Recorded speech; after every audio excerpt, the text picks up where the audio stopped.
ketika kami ingin mendapatkan akses dan mendapatkan bagaimana apa yang sedang disiapkan pemerintah, waktu itu kami mendapatkan satu draft, tapi dibantah oleh pemerintah itu adalah hoax gitu ya gitu.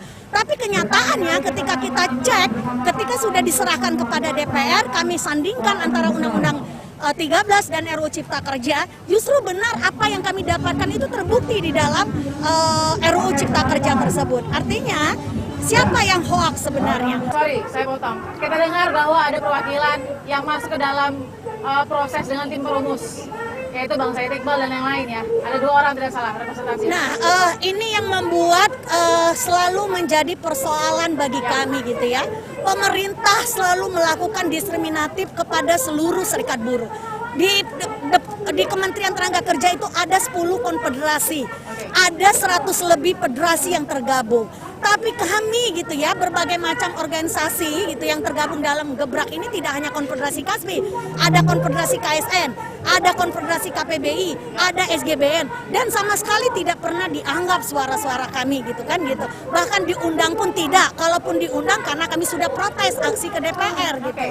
Ini yang kemudian tidak ada apa yang digodok tim perumus dari mulai April 2020 sampai diketok itu yang disetujui oleh. Kalau kemudian pemerintah mengklaim kami sebagai tim perumus sejak dari awal ketika 11 Februari sebagai tim perumus, tapi dikatakan diajak dalam pembicaraan dengan tim perumus. Ya, karena kami diundang gitu ya ketika sudah mau diserahkan kepada DPR, bukan sejak dari awal, karena pemerintah sudah menyampaikan 80-90% itu sudah clear, tinggal hanya diserahkan kepada DPR. Apa yang mau diajak kami, sedangkan kami dari awal kan bilang kami tidak alergi dengan dialog, kami tidak alergi dengan diskusi kepada pemerintah.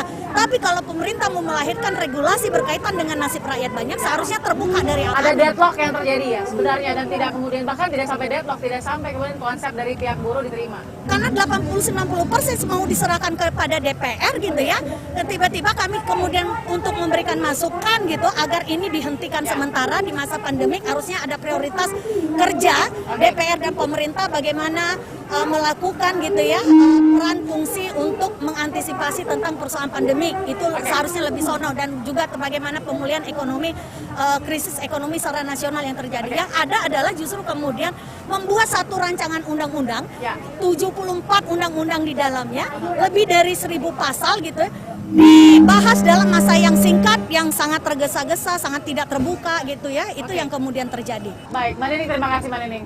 Kita akan temukan fakta berikutnya.